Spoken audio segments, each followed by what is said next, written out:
ओम नमः शिवाय। गंगा गंगाए नमः। सनातन एक स्थिति है जो शाश्वत है, जो सूक्ष्म जगत में है वही प्रकट जगत में दिखाई पड़ता है, और जब उसकी अनुभूति हो जाती है तो हम जैसे सूरज उगता है, प्रकृति खेत में अन्न को उगाती है, पेड़ पौधे उगाती है, गंगा नदी बह रही है, हिमालय से निकली है और बहते हुए ये समुद्र में मिल जाएगी। समुद्र से भाप बनकर हिमालय में फिर बर्फ़ जमेगी, उससे निरंतर बहती रहती है। तो ये हमको कर्म की शिक्षा देती है। हम नियम के अनुसार जीवन जिए। हमारे पास पुण्य होता है तो पुण्य के अनुसार हमें सुख सुविधाएँ मिलती हैं, उससे जीवन जीते हैं।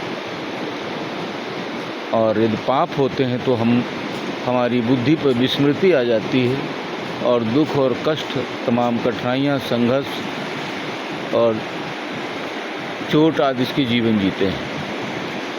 जब हमें बोध हो जाता है कि हमने ये कर्म किया था, इसका फल ये है, तो फिर हम तप करने लगते हैं, ध्यान करने लगते हैं, परोपकार सेवा करने लगते हैं, दीन दुखियों की सेवा करते हैं। तो लंबे समय के बाद वो कर्म का जो क्रोध है वो कम पड़ जाता है और हमारे जीवन में थोड़ा सा राहत मिलती है, और लंबे समय तक अच्छे कर्म करने से बंधन मुक्त भी हो जाते हैं।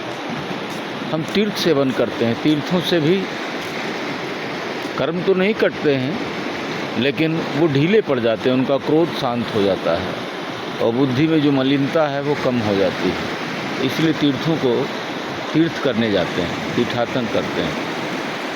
अवश्य में भोक्तव्यम कर्म फल शुभाशुभम। अच्छे और बुरे दोनों कर्मों का फल हमें भोगना पड़ेगा।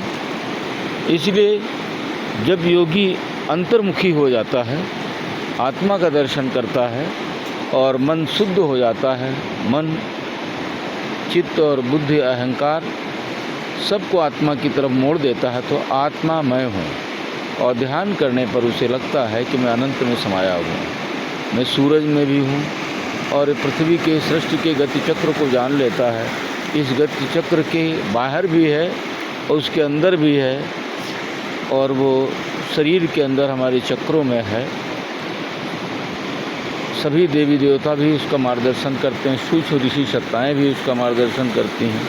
तो धीरे धीरे वो अपने जीवन को, अपनी आत्म स्थिति को पा लेता है और जीवन में कुछ उदाहरण प्रस्तुत करके जाता है। तो ये आज हम गंगा के किनारे आए तो हमारे अंदर प्रेरणा हुई कि अपने प्रेमी जनों को कुछ बताया जाए। ये गंगा माँ का प्रवाह है, ऊपर पहाड़ों पर खूब बारिश हुई होगी, निरंतर बह रहा है। यही हमारा जीवन चक्र है।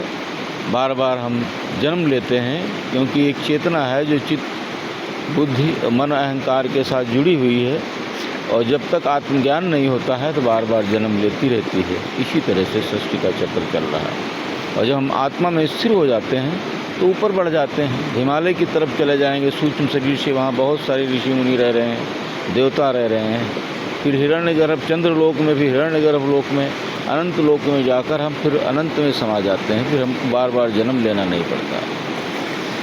पुनरप जन्म पुनरप मरणम, फिर हमको बार बार माँ के गर्भ में आना नहीं पड़ता है। जो पीड़ाएँ होती हैं वो झेलना नहीं पड़ती। तो ये चीज़ है, हमें इस चीज़ को समझना चाहिए।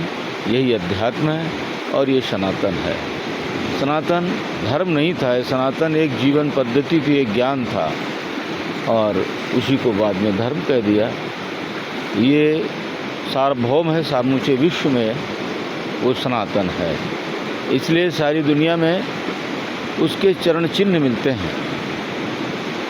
तो कभी ऐसा रहा होगा जो लोग इसी पद्धति को मानते होंगे, और फिर बाद में बहुत सारे विचारक आए, बहुत सारे धर्म के वेत्ता आए, उन्होंने अपनी पद्धतियाँ अपने अपने देश की जो जलवायु है, जो वहाँ के आचार विचार उनके अनुसार बना लिए।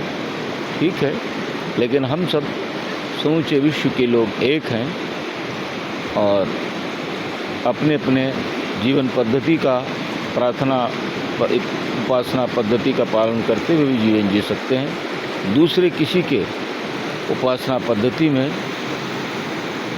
हम सब खलल ना डालें, उसमें विघ्न बाधा उत्पन्न ना करें। जैसे हम उपासना करते हैं वैसे वो भी करता है। तो इस तरह से हम समूचे विश्व को एकता के सूत्र में बांधने की ओर चलेंगे और सब काम ईश्वर करता है। ईश्वर धीरे धीरे वैसी परिस्थितियाँ उत्पन्न कर देगा, लोगों के अंदर समझ आएगी, जिससे धरती पर स्वर्ण युग की स्थापना हो, सब लोग समझदार हों और ये युद्ध की तमाम विभीषिकाएँ जो बढ़ रही हैं वो खत्म हो जाएं। गंगा माता से प्रार्थना करते हैं आप सबके कल्याण के लिए, मानवता और विश्व कल्याण के लिए। ओम नमो नारायण।